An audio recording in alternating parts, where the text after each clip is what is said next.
Mas hoje eu queria falar para vocês, né, para a gente não perder, né, hoje eu queria falar para vocês sobre, existem sobre essa argumentação que é muito repetitiva, né, em torno do ateísmo, né.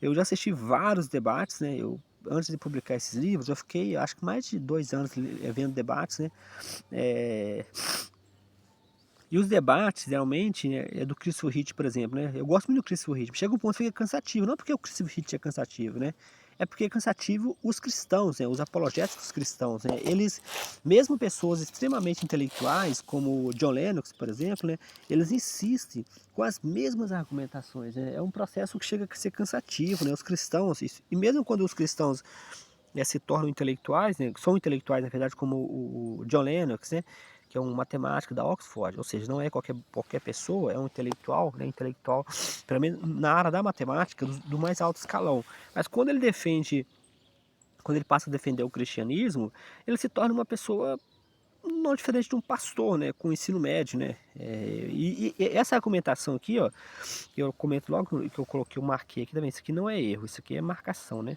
Não, vai ter um erro aqui, ó, foi feito com não, esse aqui não é erro não, esse aqui na verdade é mais uma eu decidi reescrever, né, acho que feito com ou feito por, né, dá no mesmo, na verdade não é um erro, né. Porque existem alguns tipos de erro, mas eu não vou entrar em detalhes aqui porque não é o objetivo, mas tem um erro de português, né, que é erro mesmo, né, é erro, não tem como você falar, arrumar desculpa, mas tem algumas coisas que é estilo de escrita, né, não são erros, né. Eu recebi o retorno de uma leitora, que eu agradeço muito ela por ter feito várias correções no texto, né, isso vai aparecer vai aparecer nas novas edições, e alguns erros que ela indicou, né, são erros mesmo, né, eu peço desculpas por esses erros, mas é que eu já corrigi. Outros erros que ela indicou não são erros, né, são estilo de escrita, né. Se você observar aqui no meu texto, eu uso muitas vírgulas, né, eu gosto de usar vírgulas, né, porque eu acho que a vírgula me ajuda a dar uma eu gosto de escrever o mais próximo possível de como você pensa, né, como se fosse uma espécie de pensamento. José Saramago, né, que é um Nobel de literatura, ele abusou muito das vírgulas, né, porque era o estilo dele, né. Inclusive, você pode classificar como erros de português, né, tecnicamente é erros de português, mas José Saramago usava muita vírgula. Eu já tento ficar equilibrado, né, eu tento não violar demais as regras de português, mas também eu violo às vezes, né, propositalmente, algumas vezes não, especialmente com as vírgulas, para gerar um fluxo, né, eu tento, na verdade eu estou experimentando com a escrita, sempre experimentei com a escrita. Escrita para mim é como escrever um quadro, né, eu vou experimentando. Então às vezes alguns erros de vírgula são propositais, algumas vezes não. Por isso quando ela me mandou várias correções, eu agradeço muito a ela por ter mandado essas correções, eu analisei cada uma, né, uma por uma, porque algumas eram erros mesmo, né. Por exemplo, você não pode separar o sujeito do predicado, né. Isso é uma regra básica de português. Então nesse caso, esse erro não quero cometer, né. A não ser que eu acho extremamente necessário, né. Mas alguns casos, né, que eu uso vírgula, não são erros, né, eu confirmei com inteligência artificial, né, que me ajuda muito a escrever, para fazer alguma pesquisa na internet. Eu lembro do ensino médio, lembro do ensino médio que eu discutia muito com o professor de português. Então alguns erros não são erros, né, são escolhas, de literária aí. Mas vocês mandem para mim, eu vou então mas aqui tem essa argumentação repetitiva, né. Então eu vou ler para vocês, ó. Existem inúmeras tentativas de colocar na conta dos ateus guerras e mais, né. Uma das argumentações mais comum, né, nesses debates entre ateus e apologéticos é colocar na conta dos ateus as guerras, né. É muito comum esse truque, né, de tentar, como se diz, jogar na conta dos ateus as guerras, né, para dizer que o ateísmo é tão perigoso para a sociedade quanto a religião, né. A argumentação é essa: "Ah, mas a religião matou muitas pessoas, mas o ateísmo também", né. Aí eles criam essas guerras, né. Uma delas é que a gente pode pensar é o caso da bomba de Hiroshima, né. A bomba de Hiroshima foi produzida pelos Estados Unidos e jogada no Japão, né. Talvez seja um dos maiores horrores da humanidade, né.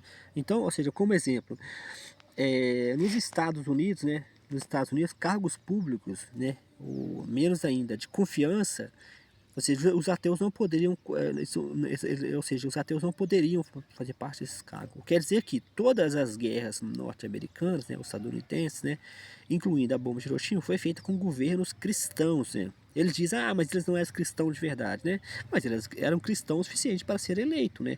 Porque se pessoas que não acreditavam em Deus não podiam assumir cargos públicos e assumir cargo de confiança, é óbvio você concluir que as pessoas eram cristãs o suficiente, né? Ah, mas que inclusive nesse livro eu abordo isso. Isso é chamado a falácia de nenhum escocês verdadeiro, né? A falácia de nenhum escocês verdadeiro, que é um truque cristão muito usado, né? Ele tenta dizer, ah, mas eles não são cristãos de verdade, né? Ou eles não eram cristãos de verdade, né? Isso é para se livrarem dos horrores cometidos tanto hoje, os abusos pela igreja, como Donald Trump, né, tecnicamente ele é cristão, ele foi criado em família cristã, acho que é igreja, fugiu o nome agora, mas Trump foi criado em uma igreja evangélica, protestante, mas foi criado em uma igreja, né? Ele tem todo um ambiente de igreja. O vice dele, né, é de igreja católica, né? Então assim, ah, mas eles não são cristãos de verdade. Então essa argumentação que tentar dizer que o único país que usou bomba nuclear é um país cristão.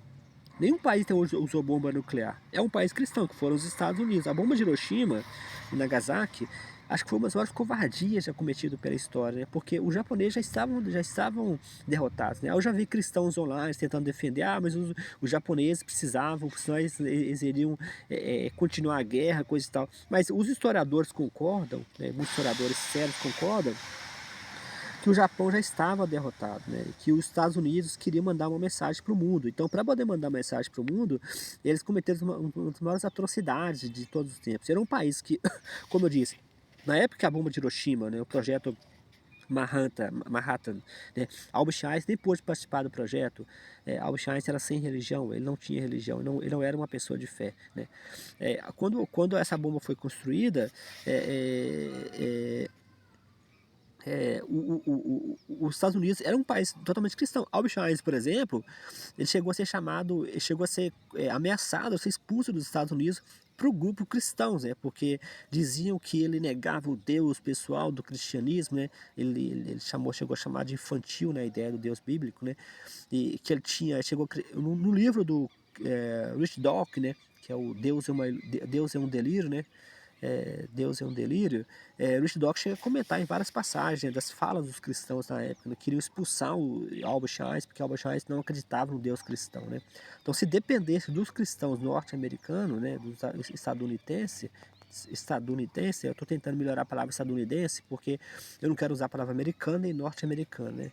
Americana é questão de escrita mesmo, né? Estadunidense, né? Então, o estadunidense, eles tinham essa identidade cristã forte, né? Então, quando o Albert Einstein... Então, qualquer tentativa de dizer que a bomba de Hiroshima, guerras... Aí, eu não vou entrar em muitos detalhes aqui, que não é o objetivo aqui, mas toda guerra pesada que você vê hoje e no passado, os Estados Unidos estão voltando de novo a ter um teor bélico, né? Um teor armamentista com Donald Trump, que é um governo cristão, um governo evangélico, né?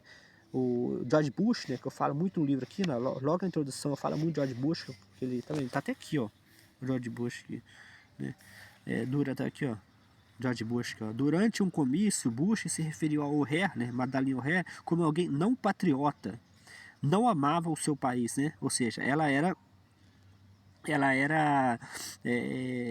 Madalyn O'Hare era ateísta, né, uma das famosas, né? Aqui é um erro, tá vendo? Aqui eu já corrigi já. E aqui foi o nascimento eu acho que aqui é o nascimento do nacionalismo cristão, né? Nacionalismo cristão, que no Brasil é representado pelo bolsonarismo, o nacionalismo cristão meio que ainda não existia, né? Mas aqui já havia Bush, né, usando uma ateísta, né, que é a Madalyn O'Hare, para fazer uma associação entre a identidade nacional, né, ou seja, pertencimento a um país, e o cristianismo, né, que é hoje, né, hoje você tem basicamente a tentativa, o nacionalismo cristão nos Estados Unidos é uma tentativa, e isso aparece nos podcasts